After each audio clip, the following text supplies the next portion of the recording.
ஜெபம் செய்வோம். இரக்கமுள்ள ஆண்டவரே, பரலோக பிதாவே, மனமகிழ்ச்சியான இந்த ஓய்வு நாள் வேலைக்காக நன்றியோடு ஸ்தோத்திரிக்கிறோம். காலைதோறும் உம்முடைய கிருபை புதிதாக இருக்கிறதுக்காக உமக்கு நன்றி செலுத்துகிறோம்.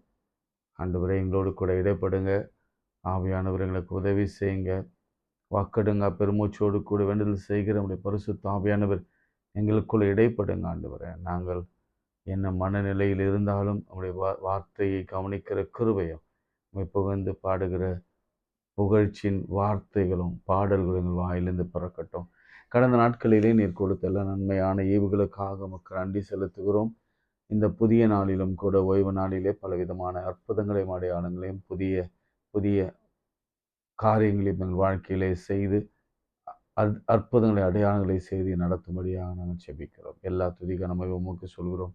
இயேசுவின் நாமத்தில் ஜெபிக்கிறோம் நல்ல பிதாவே, ஆமென். பிரியமானவரே, உன் ஆத்துமா வாழ்வதை போல என்ற பாடலை நாம் பாடுவோம்.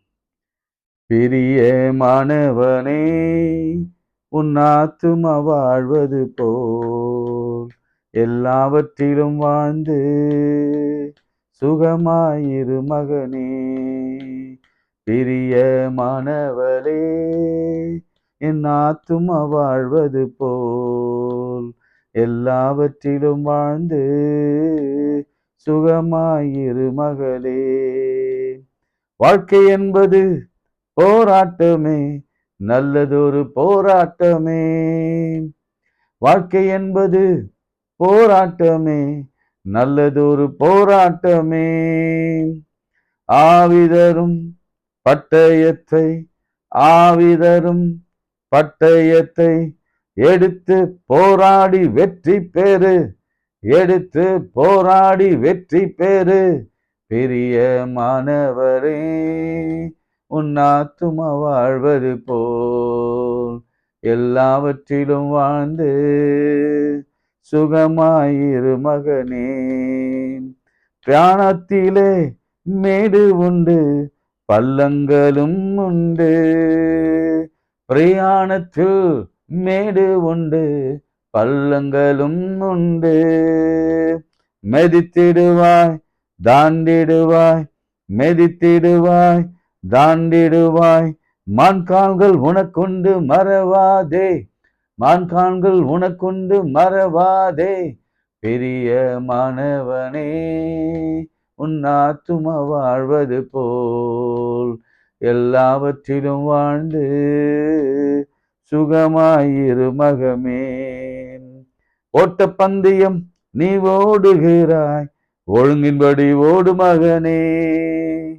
ஓட்ட பந்தயம் நீ ஓடுகிறாய், ஒழுங்கின்படி ஓடு மகனே. நெருங்கி வரும் பாவங்களை, நெருங்கி வரும் பாவங்களை உதறி தள்ளிவிட்டு ஓடு மகனே, உதறி தள்ளிவிட்டு ஓடு மகனே. பிரியமானவளே, என் ஆத்துமா வாழ்வது போல் எல்லாவற்றிலும் வாழ்ந்து சுகமாயிரு மகளே. கைகளை உயர்த்தி ஆண்டவர் உமக்கு ஸ்தோத்திரம் மாத்திரம் சொல்லுங்க. நமக்கு நன்றி ஆண்டவரை, நாங்கள் உயிரோடு இருப்பது உமக்கு நன்றி. இனியும் நாங்கள் பிழைக்கப் போவது உம்முடைய தூய வல்லமையினாலே, உம்முடைய கிருபையினாலே, இந்த இரக்கத்தினாலே நாங்கள் வாழப்போகிறோம். கர்த்தர் உதவி செய்வீராக, உதவி செய்வீராக. பலவீனத்தோடு இருக்கிற ஒவ்வொரு பிள்ளைகளுக்கும் பலத்தை தாரும். கன்ஃபியூஷனில், டிப்ரெஷனில், ஆங்ஸைட்டியில், கவலையில், சந்தோஷம் இல்லாமல் வாழ்கிற ஒவ்வொரு பிள்ளைகளுக்கும் கர்த்தர் இந்த வேளையில் கர்த்தர் அற்புதம் செய்வீராக. தனிமையில் பாடுகிற ஒவ்வொரு பிள்ளைகளுக்கும் வாழ்க்கையில் ஒரு துணையை ஏற்படுத்தி அமைதியை தாரும்.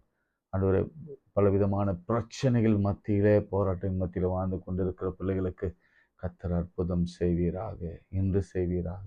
இயேசுவின் நாமத்தில் ஜெபிக்கிறோம் பிதாவே, ஆமென். பிரியமானவர்களே, நம்முடைய இந்த நாளிலே, ஓய்வு நாளிலே நாம் தெரிந்து கொள்ள வேண்டிய ஒரு தலைப்பு, நம்முடைய தென்னிந்திய திருச்சபை முழுமைக்கும் Christian response to poverty. Christian response to poverty. சரி, பாவர்ட்டி அப்படின்னா என்ன? தரித்திரம், ரைட்? தரித்திரம், ஏழ்மை, வறுமை, இதுதான் பாவர்ட்டி என்று நம்ம அன்றாட வாழ்க்கையிலே நம்ம அழைக்கிறோம். பழைய ஏற்பாட்டில் நிறைய இடங்களில் இந்த பாவர்ட்டியை பார்க்க முடியும்னா கொஞ்சம் குறைவு தான். ஏன்னா நீங்கள் அதை கண்டுபிடிங்க ஈஸியாக. நீங்கள் சாட் ஜிபிலையோ அல்லது மேபி கூகுள்லேயோ நீங்கள் அடிச்சிங்கன்னா உங்களுக்கு தெரியும் பாவர்ட்டி பற்றி, அதில் எத்தனை வருகிறது என்பதை நீங்களால் கண்டுபிடித்து கொள்ள முடியும். ஆனால் நியூ டெஸ்ட்மெண்ட்டில் 34 டைம்ஸ் இந்த பாவர்ட்டி, புவர் அப்படின்ற வார்த்தை வருகிறது. எத்தனை முறை? 34 முறை. சரிங்க. ஆண்டவர் இந்த உலகத்தை படைக்கும் பொழுது அவர் கொடுத்த முதல்ல வாக்குத்தத்தம் பிளஸ்ஸிங் என்னன்னா, நீங்க பலுகி பெருகி பூமியை நிரப்புங்க என்று சொல்லி ஆசீர்வதித்தார். எல்லாரும் ஆசீர்வாதமா இருக்காங்க. நீங்க ஆதாம்ல இருந்து நீங்க எடுத்துக்கொண்டீங்கன்னா நம்முடைய முப்பிதாக்களை எடுத்துக்கொள்ளுங்களேன். நீங்கள் எல்லாரும் ஆபிரகாமு, ஈசாக்கு, யாக்கோபு, அதுக்கப்புறம் ஜோசப், எகிப்து தேசத்தில் கூட அவன் அவ்வளோ பெரிய பணக்காரனாக இருந்தான். அப்படின்னு பார்த்தீங்கன்னா நீங்கள் திருமறையில் நீங்கள் அநேக ஐஸ்வர்யவான்களை தான் பார்க்க முடியும். தரித்திரனானவன் அப்படின்னு பார்த்தீங்கன்னா நீங்கள் யோபுவின் சரித்திரத்தில் மாத்திரம்தான் இந்த பிசாசு வந்து ஆண்டவரிடத்துல வந்து நின்று அவனுக்கு இருந்த எல்லா ஆசையும் அழித்து போடுங்க அப்படின்னோடனே அவனை தரித்திரனாக சில காலங்கள் அவனை சாத்தான் வைத்திருந்தது. அது கர்த்தரும் அனுமதித்தார் என்று நாம வேதத்துல வாசிக்கிறோம். சரி, இன்னைக்கு காலையில நம்முடைய பெர்ஸ்பெக்டிவ் என்ன? நம்முடைய பார்வை தரித்திரனா பிறப்பது, நம்முடைய பார்வை என்ன? பிறந்திருக்கிறதற்கான பார்வை என்ன? நம்ம ஏழையா இருக்கிறதற்கான பார்வை என்ன? பணக்காரனை குறித்து நம்முடைய பார்வை என்ன? ஏன் இந்த வேறுபாடு இருக்கிறது என்பதை குறித்து நமது பார்வை என்ன என்பதை குறித்து முதலாவது நம்ம ஒரு சின்ன ஆய்வு நம்ம மேற்கொண்டாதான் நம்ம இன்றைக்கு கொடுக்கப்பட்டிருக்க டெக்ஸ்டுக்கு போகும் பொழுது நம்மளால விளங்கி கொள்ள முடியும். சரி, இதுல எத்தனை பேர் பணக்காரா இருக்கிறீங்க? எத்தனை பேர் ஏழையா இருக்கிறீங்க? எத்தனை பேர் வறுமை கோட்டுக்கு மேலே இருக்கிறீங்க? எத்தனை பேர் அதாவது ஹையர் அண்ட் லோயர் மிடில் கிளாஸ்ல இருக்கு? எல்லாம் இருக்கு, ஆனா கடனும் இருக்கு. எல்லாம் இருக்கு, ஆனா வீடு இல்லை. எல்லாம் இருக்கு, ஆனாலும் வாழ்க்கையில பணம் இல்லை. பொத்தல் பை என்ற வார்த்தையெல்லாம் நம்ம பார்க்குறோம். மாதம் முழுவதும் சம்பளம் பத்தலை, அந்த கடைசி 20ஆம் தேதியிலிருந்து கடன் வாங்கி அடுத்த மாதத்துக்கு அதை அப்படியே டேக் ஓவர் பண்ணிட்டு அதுக்கப்புறம் அடுத்த மாதம் 20ஆம் தேதிக்கு மேலே கடன் வாங்கி இப்படி வறுமையிலே வாடுகிற அநேகர் உண்டு. நீங்கள் டோட்டலாக உலகமெங்கும் பார்த்தீங்கன்னா இந்த பாவர்ட்டி இப்போ தலை விரித்து ஆடிக்கொண்டிருக்கிறது. விசேஷமாக இந்திய தேசத்திலும் பாவர்ட்டி. அப்போ Christian response to the poverty. இப்போ நம்ம பார்க்குற பார்வையை இப்போ ஒரு ஏழை பார்க்குறோன்னா அவங்கள எப்படி நம்ம பார்க்குறோம்? இது கர்த்தர் அவங்க மேலே வைத்த தண்டனையா அப்படின்னு பார்க்குறோமா? அல்லது பணக்காரனை பார்க்கும் பொழுது ப்ராஸ்பெரிட்டி தியாலஜி மாதிரி, கர்த்தர் அவர்களை ரொம்ப ஆசீர்வதிக்கிறார், அவங்க ரொம்ப நல்லவங்க, அவங்க பரிசுத்தமானவங்க, எந்த தப்பும் பண்ணதில்லை, அவங்க ரொம்ப பெரிய நல்லவங்க, அதனாலதான் கர்த்தர் அவங்களை உயர்த்தி வைத்திருக்கிறார் என்று நம்ம பார்க்கிறோமா? இந்த பார்வை தான் இன்றைக்கு ஆண்டவர் கேள்வி எழுப்ப விரும்புகிறார். இப்போ ஏழையா பிறந்துட்டோம், ஐயோ ஆண்டவருடைய சாபம், என் முற்பிதாக்களின் சாபம், அல்லது என்னுடைய வாழ்க்கையில நான் செய்த பாவம் அப்படின்னு நாம நினைக்கிறோமா? அல்லது மற்றவங்க நம்மை அப்படி நினைக்கிறாங்களா என்ற கேள்வியும் நமக்குள் எழுகிறது. ஆனா இயேசு கிறிஸ்து எப்படி அதை பார்த்தார் என்று நம்ம பார்க்க வேண்டும். இயேசு கிறிஸ்து பிறந்து வளர்ந்த பிறகு, நான் ஏற்கனவே ஒரு முறை அதை சொல்லியிருக்கிறேன், அவருடைய ஃபர்ஸ்ட் சர்மன், முதல் பிரசங்கம், முதல்ல வேதத்தை திறந்து அவர் பிரசங்கித்த முதல் வார்த்தையை நான் உங்களுக்கு ஏற்கனவே சொன்னேன். உங்களுக்கு நினைவு இருக்கும்னு நினைக்கிறேன். நினைவு இருக்கிறவங்க உங்களுக்கு நான் வாழ்த்துதல் சொல்றேன். மறந்துட்டீங்கன்னா திரும்ப உங்களுக்கு ஒரு நினைவுபடுத்த விரும்புகிறேன். லூக் சாப்டர் 4 verse 18ல 17லயே அப்போது ஏசாயா தீர்க்கதரிசியின் புத்தகம் ஒரு இடத்துல கொடுக்கப்பட்டது. அவர் புத்தகத்தை விரித்து ஒரு எக்ஸாக்டா ஒரு ஒரு ஒரு போர்ஷனை எடுக்கிறார். இதுதான் என்னுடைய பணியில நான் கையாள போகிற கோட்பாடுகள் அல்லது என்னுடைய மினிஸ்ட்ரி பிளான். அது நல்ல வார்த்தை. என்னுடைய மினிஸ்ட்ரி பிளான் இதுதான். இப்படிதான் நான் ஊழியத்தை நிறைவேற்ற போகிறேன். கர்த்தர் என்னை அனுப்பினதன் நோக்கமே இதுதான். இதை நான் எப்படியெல்லாம் கேட்டகரைஸ் பண்ண போறேன் என்பதை குறித்து அவர் சொல்லும் பொழுது 18ஆம் வசனத்துல கர்த்தருடைய ஆவியானவர் 18th verse, கர்த்தருடைய ஆவியானவர் என் மேல் இருக்கிறார், தரித்திரருக்கு சுவிசேஷத்தை பிரசங்கிக்கும்படியாக என்னை அனுப்பினார். ஆச்சரியமா இருக்குல்ல? தரித்திரருக்கு பிரசங்கிக்கும்படியாக, சுவிசேஷத்தை பிரசங்கிக்கும்படியாக. தரித்திரருக்கு சுவிசேஷம், what's a good news to the poor people? பாவட்டியில் இருக்கிறவங்க என்ன? இனி நீங்க பாவட்டியில் இருக்க மாட்டீங்க. நீங்க இனிமேல் நீங்க இதிலிருந்து வெளியே வந்துருவீங்க. உங்களை நான் உயர்த்துவேன். இனி நீங்க பாவட்டி, இதுதான் ஃபர்ஸ்ட் பாயிண்ட் நம்பர் 1. அதுதான். சோ ஆண்டவருடைய மோட்டோ அப்படின்னு சொன்னா, அவருடைய ஊழியத்தின் முக்கியத்துவம் என்னவென்று சொன்னா, தரித்திரருக்கு சுவிசேஷத்தை பிரசங்கிக்கணும். அப்படின்னா தரித்திரருக்கு நான் உணவு கொடுப்பேன், உடை கொடுப்பேன், வீடு கொடுப்பேன், கார் கொடுப்பேன், பங்களா கொடுப்பேன், கடன் அடைப்பேன், உங்கள் வாழ்வியலை நான் மாற்றுவேன். நீங்க இப்பொழுது இருக்கிற அந்த தரித்திர நிலைமையை, பாவர்ட்டி நிலைமையை நான் மாற்றி நான் உங்களை ஐஸ்வர்யவான்களாக மாற்றுவேன். இப்போ திரும்ப அந்த கொஸ்டின் வரும், Christian response to the poverty. அப்போ Jesus response to the poverty என்ன அப்படின்னு நீங்க கேட்டீங்கன்னா, அதுக்கு ஆன்சர், ஃபர்ஸ்ட் ஆன்சர் என்ன தெரியுமா? தரித்திரரை பணக்கார மாற்றுறது தான். ஆமென் சொல்லுங்க. ரைட்? யார் மேல முதல் கன்சர்ன்? புவர் பீப்புள் மேல ஃபர்ஸ்ட் கன்சர்ன்.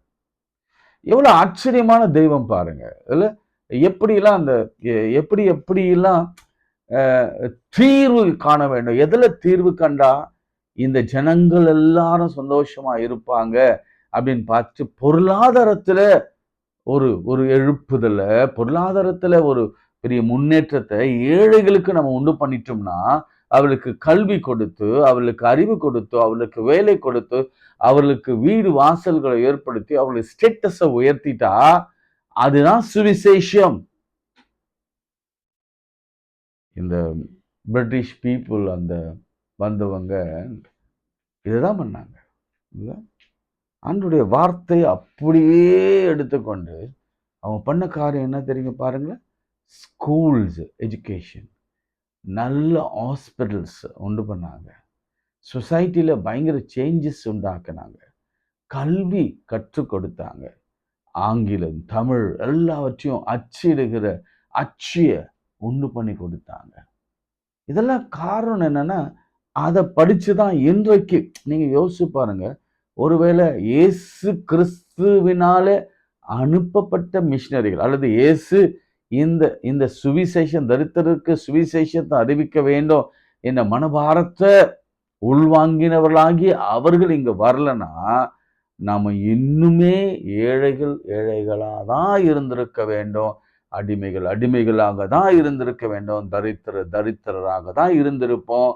நாம எழுந்திருக்கவே முடியாது, படித்திருக்கவே முடியாது, இந்த அளவுக்கு நம்ம உயர்ந்திருக்கவே முடியாது. அதுக்கு முதல் காரணம் ஆண்டவராகிய இயேசு கிறிஸ்து.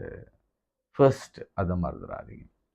ஆனாலும் இயேசு கிறிஸ்து தன்னுடைய ஊழியத்தில் அவர் சொல்றார், நிறைய விஷயங்கள் சொல்லும் பொழுது நிறைய விஷயம் எனக்கு முரண்பட்ட விஷயம் என்னன்னா, அவர் சொல்றார், தரித்திரர் எப்பொழுதும் இடத்தில் இருக்கிறார்கள் அப்படின்னா, ஏன் ஆண்டவர் ஏன் அது கடைசி வரைக்கும் தரித்திரர் இருந்துருன்னே இருக்கணுமா அப்படின்னு விரும்புறாரா? இல்ல இல்ல. ஆண்டவர் தரித்திரர் இருக்கிறாருன்னா அந்த சொசைட்டியில அவர் வாழ்ந்த காலத்துல இருந்தாங்க. ஏன்னா உங்களுக்கு தெரியும், யாசகம் பெறுவோர்கள் இயேசுவின் காலத்துல இருந்தார்கள். இயேசு அவர்கள் எல்லாருக்கும் ஒரு மறுவாழ்வை கர்த்தர் கொடுத்தார். சரிங்க. இப்ப இன்னைக்கு டெக்ஸ்ட் என்னன்னா, லூக்கா 16ஆம் அதிகாரத்தை கொஞ்சம் திருப்பி கொள்ளுங்க. லூக் சாப்டர் 16:19 இருந்து ஒரு டெக்ஸ்ட், ஒரு ஓமைய ஆண்டவராகிய இயேசு கிறிஸ்து சொல்லுகிறார். 16 லூக் 16:19 இருந்து. இந்த ஓமை நமக்கு எல்லாருக்கும் தெரியும். ஐஸ்வர்யமுள்ள ஒரு மனுஷன் இருந்தான். அவன் இரத்தாம்பரமும் வெளியேறப்பெற்ற வஸ்திரமும் தரித்து அனுதினமும் சம்பரமாய் வாழ்ந்து கொண்டிருந்தான். லாசரு என்னும் பேர் கொண்ட ஒரு தரித்திரனும் இருந்தான். இப்போ 2 கேரக்டரை காட்டுறாங்க. Scene number 1. இதை ஒரு ஸ்டோரியா நீங்க படிக்கணும். இயேசு கிறிஸ்து தாம் பார்த்ததை அப்படியே ஒரு கதை வடிவில் அங்க இருக்கிற பரிசேயர் சதுசேயருக்கு அவர் விளக்கி காண்பிக்கிறார்.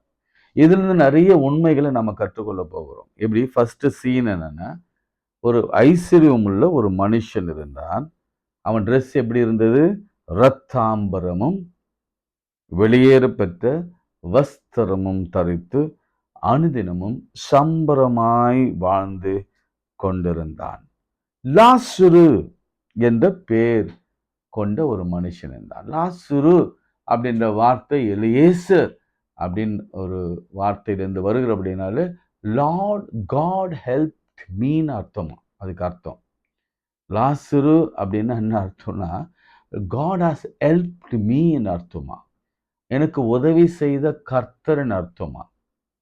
அப்ப இங்க பாருங்க, லாசரு என்ற பேர் கொண்ட மனுஷன் அவன் தரித்திரனாயிருந்தான். ஆண்டவர் பார்க்கிறார்.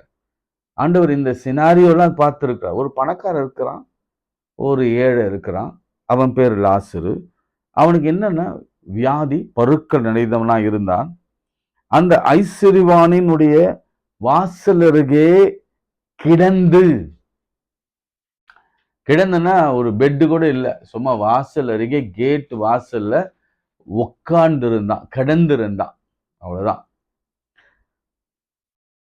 இதுதான் ஃபர்ஸ்ட் சீன். நீங்க புரிஞ்சுக்கோங்க.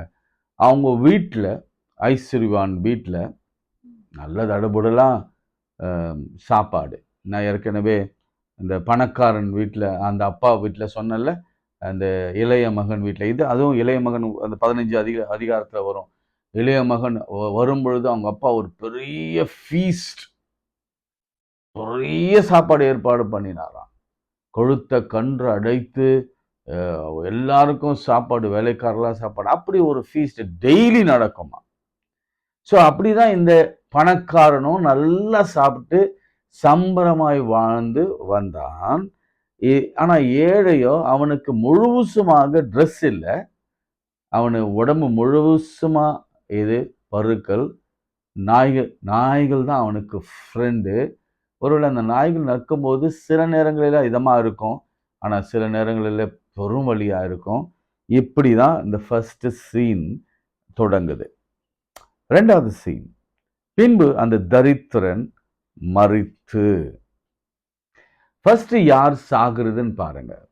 செகண்ட் சீன்ல ஃபர்ஸ்ட் யார் சாகுறதுன்னு பாருங்க. இதுல இடைவெளி கொஞ்சம் பார்க்கணும் நம்ம. ஏன்னா ஒவ்வொரு சீனுக்கு அப்புறம் நம்ம என்ன செய்வோம், இந்த டோரை போட்டு மூடுவோம்ல, ஸ்கிரீனை மூடுவோம். அந்த மாதிரி ஃபர்ஸ்ட் இறந்தது யாருன்னா தரித்திரன். தரித்திரன் இறந்தான். தேவ தூதர்களால் ஆபிரகாமின் மடியிலே கொண்டு போய் விடப்பட்டான். அதோட சீன் நிறுத்தப்பட்டு ஐஸ்வர்யவானும் மரித்து அடக்கம் பண்ணப்பட்டான். இங்க ஒரு சின்ன வேறுபாடு உங்களுக்கு நான் காண்பித்து கொடுக்க விரும்புகிறேன். இல்ல, ஆண்டவர் சொல்லுகிற வார்த்தையில ஒரு ஏழை மரிக்கும் பொழுது என்ன நடக்கும், ஒரு பணக்காரன் மரிக்கும் பொழுது என்ன நடக்கும். இப்போ நம்முடைய வாழ்க்கையில எடுத்துக்கணும். பணக்காரன் மரிச்சானா அவ்வளவுதான். வின்சென்ட் பார்க்ல இருந்து ஒரு பெரிய வேன் வந்துடும், ஃப்ரீசர் பாக்ஸ் வந்துடும், பயங்கரமா பாட்டெல்லாம் பாடுவாங்க. பணக்காரங்களுக்கு தான் ஆலயத்துல இருந்து ஆட்கள்லாம் போய் பாட்டெல்லாம் பாடுவாங்க. ஆனா ஏழைக்கு பாட்டு பாடக்கூட ஆள் இருக்க மாட்டாங்க. அவங்களுக்கு நல்ல காஃபின் பாக்ஸ் இருக்காது. இங்க நல்ல ஒரு பரியல் இருக்காது. இப்படி நடக்கும். வேறுபாடு இருக்கும். அவன் ஏழை என்ன பண்ணுவான்?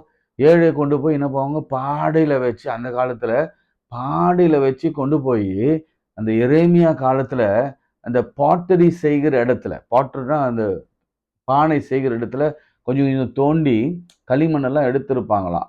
அந்த இடத்துல என்ன செய்வாங்களாம்? போட்டு மூடிட்டு வந்துருவாங்களாம். இதுதான் முறைமை. ஏழைக்கு பரியல் அப்படிதான் நடக்கும். பணக்காரனுக்கு பயங்கர ஆடம்பரமா பரியல் நடக்கும். அதுல கூட பணம் விளையாடுது. ஸோ இதுல என்ன பெரிய முக்கியத்துவம் நீங்க புரிஞ்சுக்கணும். ஒவ்வொரு பரியலுக்கு அப்புறம் ஏற்படுகிற அந்த அந்த அந்த காரியங்களை நீங்க அறிந்து கொள்ளணும் என்பதுதான் இன்னும் டீப்பா நான் அதை சொல்ல விரும்புறேன். ஆனா முக்கியமாக சீன் தேர்ட், மூணாவது சீன்ல உங்களுக்கு விளக்கி காண்பிக்க வருகிற விஷயம் இதுதான். நல்ல கவனிங்க. 22ல இந்த தரித்திரன் மரித்து தேவ தூதர்களால் ஆபிரகாமின் மடியிலே கொண்டு போய் விடப்பட்டான். இயேசு எவ்வளவு உயர்த்தி அந்த லாசரு வைத்தார் பாருங்க. ஒண்ணு கவனிக்கணும். எல்லாம் இருந்து மரிக்கிறவன் வசதியா அடக்கம் பண்ணப்பட்டாலும் அங்க தேவ தூதர்கள் இல்லை. ரைட். இங்க ஒண்ணுமே இல்லாதவன் கடந்தான். எங்க கேட்டுக்கு ஆப்போசிட்ல கடந்தான். ஆனா அவனுக்குன்னு கர்த்தர் விசேஷமான தேவ தூதர்களை அனுப்பி அந்த கடைசி காலத்துல அவனுக்கு ஒரு கௌரவம் உள்ள ஒரு வரவேற்ப பரலோகம் எப்படி வரவேற்குது கவனிங்க. நீங்க பூலோகத்துல கொடுக்கப்படுகிற அந்த ஃபேர்வெல் பெருசு விஷயம் இல்ல. ஆனா பரலோகம் நமக்கு எப்படி ஃபேர்வெல் கொடுக்க போகிறது என்பதுதான் முக்கியம். இன்னைக்கு மரிச்சா 2 தேவதூதர்கள் வந்து நம்மளை அழைத்து கொண்டு போவாங்க நிச்சயம் உங்களுக்கு இருக்கா? இல்ல நான் என் பிள்ளைகளுக்காக என் பிள்ளைகள்லாம் எனக்கு நல்ல ஃபியூனரல் ரெடி பண்ணியிருக்கிறாங்க. கீழ்பாக் செமெட்ரியில பண்ணியிருக்கிறாங்க, சென்ட் மேரிஸ்ல பண்ணியிருக்கிறாங்க, அங்க பண்ணியிருக்கிறாங்க, இங்க பண்ணியிருக்கிறாங்க. நம்ம ஆவியிலே எளிமையுள்ளவர்களாக இருந்தா அதுதான் ஆண்டவர் சொல்றார். இல்ல நீங்க எவ்வளவு பெரிய பணக்காரனா இருந்தா கூட அதெல்லாம் பேசப்படாது.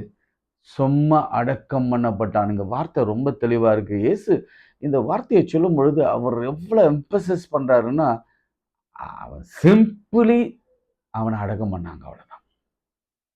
எங்க கிரேவ் யார்ட்ல தூக்கி போட்டாங்க, அவ்வளவுதான். அவனை பெரிய கட்டையில வச்சு காஃபின் பண்ணாங்க, கட்டடம் கட்டினாங்க, அதுக்கு மேல ஸ்லாபு போட்டாங்க, அதுக்கு மேல மண்ணு போட்டாங்க. அது பொணம் தான். அதுக்கப்புறம் அந்த அந்த கிரேவ்ல போய் யார் போய் இருக்க போறா? ஆனா வித்தியாசத்தை கவனிங்க. இங்க லாசரு என்ற ஒருவனுக்கு யார் வருது? தேவ தூதர்கள் வருகிறார்கள். உபத்திரவப்படுகிறவர்களை கர்த்தர் எவ்வளவு நேசிக்கிறார் பாருங்க. ஏன் ஆண்டவர் இதை நான் கடைசியில சொல்றேன், ஏன் இதை செத்த பிறகுதான் செய்யணுமா? முன்னாடியே செய்யணும். முன்னாடியும் செய்வார், இறந்த பிறகும் செய்வார். இதுதான் ரியாலிட்டி. சரி, அடுத்து நம்ம பார்க்கலாம். பாதாளத்திலே அவன் வேதனைப்படுகிற பொழுது யாரு? பணக்காரன். இப்போ ஒரு கேள்வி. நம்ம கூட்டத்துல நம்மோட கூட ஜெபிக்கிறவங்க நான் நினைக்கிறேன் நிச்சயம் 90% பணக்காரங்க தான். உங்களுக்கு ஒரு டவுட் வந்திருக்கும், ஐயோ நம்மளாம் எங்க போக போறோம்? பாதாளத்துக்கு தான் போக போறோம் பொழுது. இல்ல ஆண்டவரே சொல்லிட்டாரு, ஐஸ்வர்வான் எங்க போனா? பாதாளத்துக்கு போனா. ஐயோ காலி. ஆண்டவர் ஐஸ்வர்யவான்களுக்கு விரோதமா இல்ல. நல்லா கவனிக்கணும். நீங்க இங்க ஆண்டவருடைய இறையலை புரிந்து கொள்ளணும். ஆண்டவருடைய அவர் என்ன நினைக்கிறார் என்பதை புரிந்து கொள்ளணும். அவர் எப்பொழுதுமே பணக்காரரை அல்லது ப்ராஸ்பெரிட்டிய அவர் குறைக்கவே இல்லை, குறைத்து மதிப்பீடு பண்ணவில்லை. அவர் சொல்றாருல, உன் ஆத்மா வாழ்வதை போல நீ எல்லாவற்றையும் வாழ்ந்து சுகமாயிரு. இப்ப சொல்றேன் பாருங்க, இப்போ எல்லாரும் பணக்காரர்கள் தான். அதனால ஆண்டவருடைய பார்வை, நீங்க ஓல்ட் டெஸ்ட்மென்ட் எடுத்துக்கோங்க, ஓல்ட் டெஸ்ட்மென்ட் எடுத்துங்க. ஆபிரகாம் யாரு? செல்வ சீமான். இப்போ நான் இந்த கேள்வி கேட்கிறேன், நீங்க உங்களுக்கு ரொம்ப அழகா புரியும், உங்களுக்கு மிகவும் சந்தோஷமா இருக்கும். பணக்காரன்லாம் பரலோகத்துக்கு போக மாட்டான் அப்படின்னா நரகத்துக்கு தான் போவான் அப்படின்னு சொல்லி ஆண்டவர் நினைச்சிருந்தா ஆபிரகாம் பெரிய பணக்காரன், அவன் எங்க போயிருக்கணும்? நரகத்துக்கு போயிருக்கணும். ஆனா இங்க இந்த தரித்திரன் தேவ தூதர்களால் யார் மடியில கொண்டு போய் விட்டான்? பெரிய பணக்காரனாகிய ஆபிரகாமின் மடியிலே கொண்டு போய் விட்டான். அதனால ஆண்டவர் பணத்துக்காரனையோ ஐஸ்வர்யத்தையோ அவர் எதிர்க்கவில்லை, மாறா பணத்தை தெய்வமா வணங்குறான் பாரு. பண ஆசை தான் அதான் சொன்னேன், அந்த எபிசோட்ல வரும், பண ஆசை எல்லா தீமைக்கும் வேறாக இருக்கிறது. அதை இச்சித்து தேடி ஓடி தங்களைத்தானே உருவ குத்தி கொள்கிறார்கள். அதுதாங்க இருக்கக்கூடாது. பணக்காரனா இருக்கிறது தப்பு இல்ல, பணத்தை தெய்வமா வணங்கக்கூடாது. இப்ப பாருங்க, நல்ல கவனிங்க.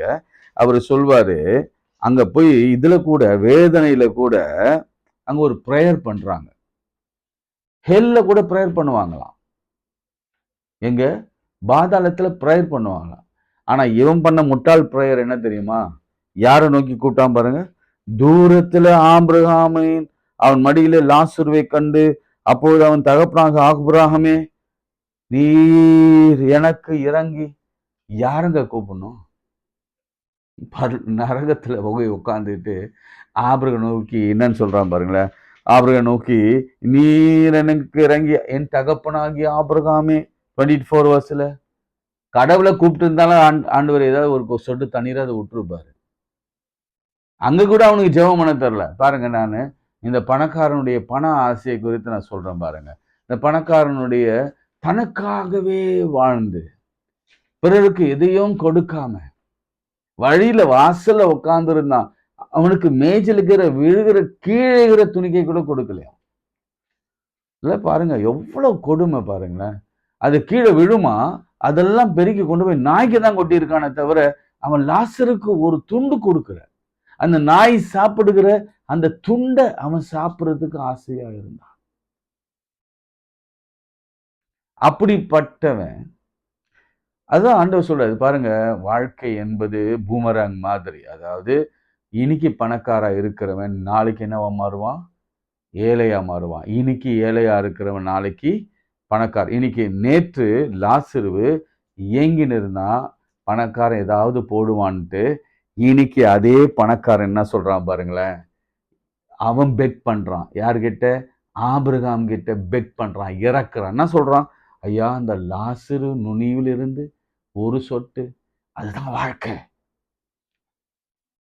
நீங்க நினைக்கலாம் நான் இன்னைக்கு ரொம்ப பெரிய பணக்காரன், நான் யாருகிட்ட போய் கையேந்து விடலே. நாட்கள் வரும், நீ நாளைக்கு ஒருத்தங்கிட்ட கையேந்த வேண்டிய நாட்கள் வரும். அதான் இயேசு கிறிஸ்து சொல்லுகிற தீர்க்கமான வார்த்தை இது, தியாலஜி இதுதான். இன்னைக்கு நீ பணக்காரனா இருந்தா நாளைக்கு நீ ஏழையா மாறுவ. நாளைக்கு நீ இன்னைக்கு ஏழையா இருந்தா நாளைக்கு நீ பணக்காரனா மாறுவ. இதுதான் இயேசு கிறிஸ்துவிடத்துல வருகிறவர்களுக்கு ஆண்டவர் செய்கிற காரியம். இயேசு கிறிஸ்து விட்டு போகிறவர்களுக்கு ஆண்டவர் செய்கிற காரியம். இவன் கர்த்தரை தேடலையே, அப்புறம் கூட பணக்காரனாகி ஆபிரகாம தானே தேடினா, இங்க இயேசு கிறிஸ்துவை தேடவே இல்லையே. பணக்காரன் விழுந்த உடனே பணக்காரன் இன்னொரு பணக்காரன் தான் தேடுறான், ஆண்டவரை தேட மாட்டேன்றான். இது ஆச்சரியம். அதுதான் இவன் திரும்ப சொல்றான். அவன் கேட்டப்ப இவன் ஒரு பைசா போடல, கொஞ்சம் சாப்பாடு கூட கொடுக்கல, இன்னைக்கு கொஞ்சம் சொட்டு தண்ணி வேணுமா?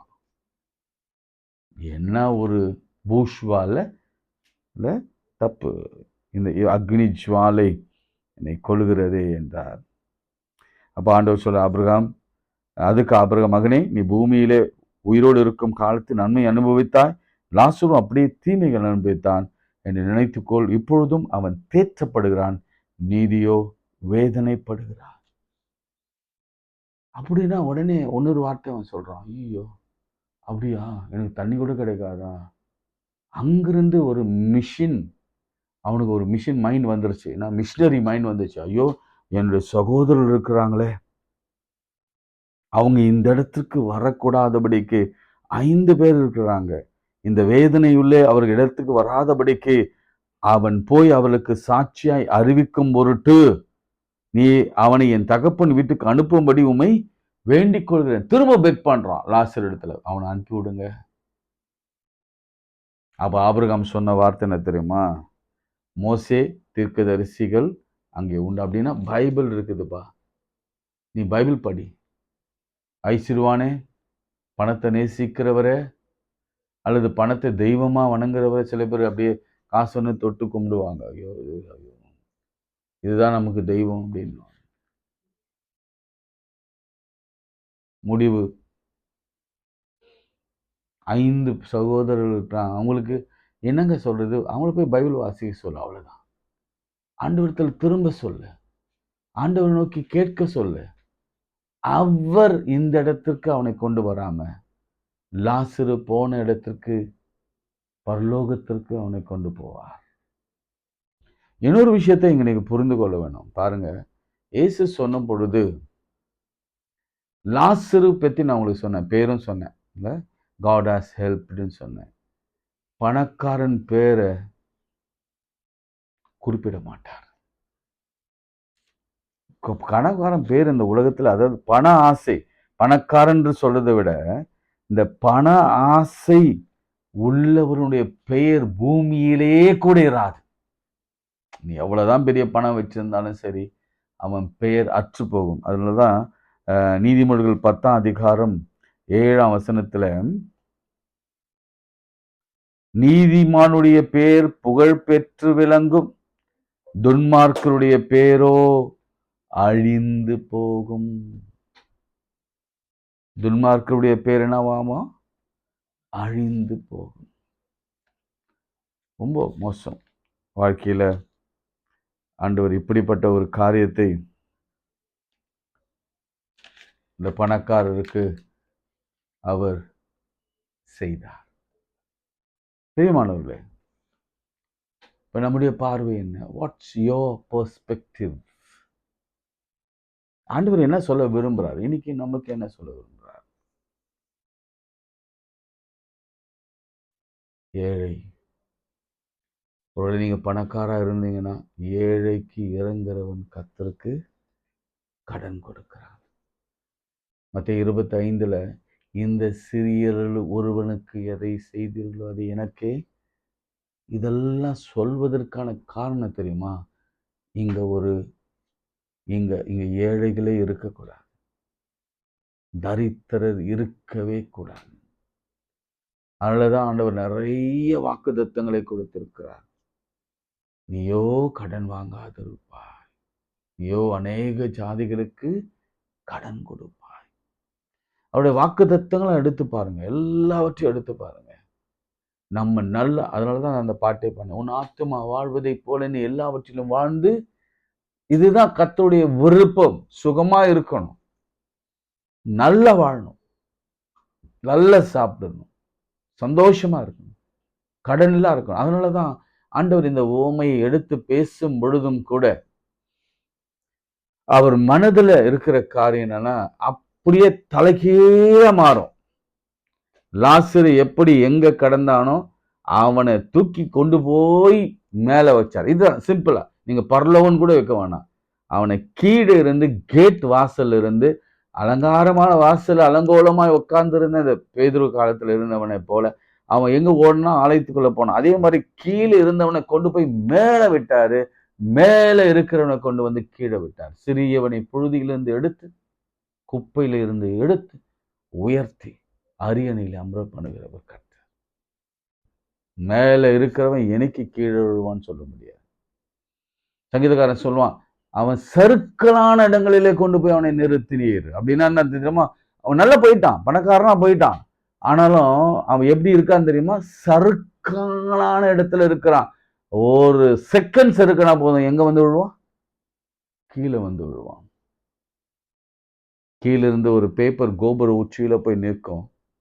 அதே பேப்பர் கர்த்தருடைய சித்தம் என்னன்னா, அதே பேப்பர் கீழே குப்பைக்கு வரும். இன்னைக்கு ஆண்டவர் என்ன விரும்புறார் தெரியுங்களா? தரித்திரர் நம் சமூகத்தில் இருக்கவே கூடாது. தரித்திரர் இருக்கவே கூடாது. அதே போல எல்லா பணக்காரர்களும் ஏழைக்கு இறங்கி அவர் வாழ்க்கை தரத்தை ஒருவர் ஒரு உயர்த்தினா, ஒரு குடும்பம் ஒரு தரித்திர குடும்பத்தை உயர்த்தினாலே போதும், பரலோகத்தில் உங்களுக்கு அந்த பலன் மிகுதியா இருக்கும். அவனுக்கு என்ன செய்தீங்களோ அது எனக்கே செய்தீங்கன்னு ஆண்டவர் சொன்னார். ஒரு குடும்பத்தை உயர்த்து பாருங்க. ஒரு பிள்ளைக்கு கல்வி கொடுத்து பாருங்க.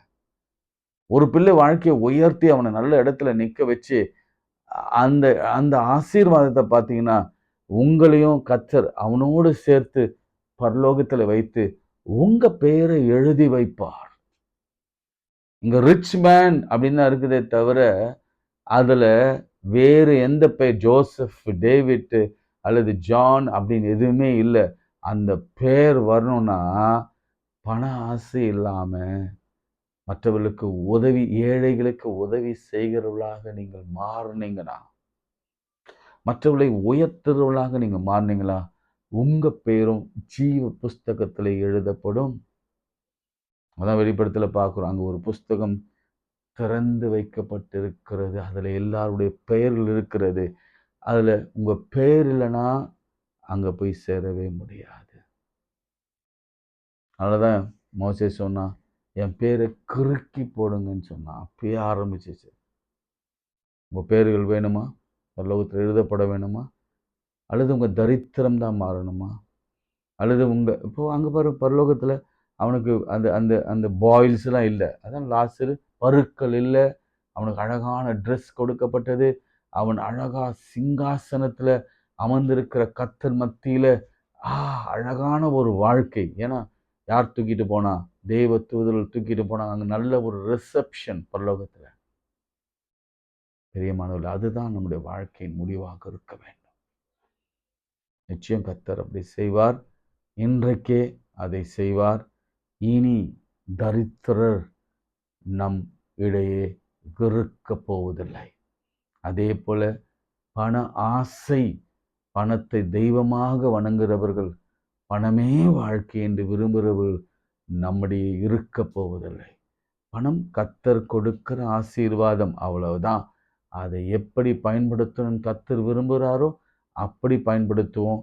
பெருமை உள்ளவனுக்கு தேவன் எதிர்த்து நிற்கிறார். எனக்கு எல்லாம் இருக்கு, ஆடம்பரம், இதெல்லாம் என்னுடைய கையின் பிரயாசம், நான் தான் செய்தேன்னு சொன்னீங்கன்னா அவ்வளவுதான், கீழே போயிடுவீங்க. இது எனக்கு கர்த்தர் கொடுத்தார் அப்படின்னு சொன்னா மேல போயிடுங்க. எல்லாரும் ஆபிரகாமை நோக்கி ஜெபம் பண்ணாங்க. ஆபிரகாம் இல்லை, ஆபிரகாமின் தேவனை நோக்கி நாம் ஜெபிக்க வேண்டும். அவர்தான் ஐஸ்வர்ய சம்பன்னர். அவர்தான். அவரை நோக்கி கூப்பிட்டாதான் நம்ம ரட்சிக்கப்படுவோம். பிரியமானவர்களே, இந்த எண்ட் ஆஃப் அந்த மெசேஜில் ரட்சிக்கப்படாத இருக்கிற அந்த 5 பேரை குறித்து அவன் அந்த வேதனையில சொன்னான். இது ரியல். ஹெல் ரியலுங்க, உண்மையா ரியல் தான். நரகம் ரியல் தான். அந்த இடத்திற்கு நம்முடைய குடும்பம் போகாம, நம்முடைய சகோதர சகோதரிகள் போகாம நாம தான் திறப்பில் நிற்க வேண்டும். அது நம்மேல் விழுந்த ஒரு கடமை அது. எனவே நாம் அவர்களுக்காகவும் நம்ம திறப்பில் நின்று, ஆண்டவரே இவர்களும் அந்த இடத்துக்கு வராதபடிக்கு கர்த்தர் அவர்களுக்கு அந்த வேத வெளிச்சத்திலே வளர கிருபை தரும். அதனால தான் நான் சொல்வேன், டெய்லியும் நீங்கள் தயவு செய்து இந்த இதை ஷேர் பண்ணுங்க, அவங்க ஜெபிக்க ஊக்கம் கொடுங்க, வேதம் வாசிக்க ஊக்கம் கொடுங்க, அவங்க அவங்க ஆண்டவரை நேசிக்க அவங்களுக்கு நீங்கள் உற்சாகப்படுத்துங்க. இப்படி ஒரு ஊழியத்தை செய்யுங்க. ஏன்னா ஒருவரும் நரகத்திற்கு போகவே கூடாது. ஆண்டவர் கணக்கு கேட்பார். உங்களையும் என்னையும் கணக்கு கேட்பார். கண்களை மூடி நாம் ஜெபிப்போம். அன்புள்ள ஆண்டவரே, இந்த வேலைக்காக நன்றியோடு ஸ்தோத்திரிக்கிறோம். தரித்திரருக்கு சுவிசேஷம் அறிவிக்கும்படியாக கர்த்தரனை அனுப்பினார், கர்த்தருடைய ஆவியானவர் என் மேல் இருக்கிறார் என்று சொல்லி, நீங்க வாழ்ந்த காலத்திலெல்லாம் தரித்திரரை, நீங்க இப்பொழுது வரைக்கும் தரித்திரரை நீங்க ஐஸ்வர்யவான்களாக மாற்றிக்கொண்டிருக்கிற அப்படி கிருபைக்காய் ஸ்தோத்திரம். உலகத்திலேயே பெரும்பணக்காரர்கள் உம்முடைய வம்சத்திலே வந்த யூதர்கள் என்று நினைக்கும் பொழுது நீர் எவ்வளவாய் அவளை ஆசீர்வதிக்கிறீர், நேசிக்கிறீர் என்பதை நாங்கள் புரிந்து வைத்திருக்கிறோம். நீங்கள் ஐஸ்வர்யவான்களுக்கும் அல்லது நல்ல வாழ்வதே, சுகமாய் சம்பரமாய் வாழ்வதை குறித்து எந்த எதிர்ப்பும் தெரிவிக்கவில்லை.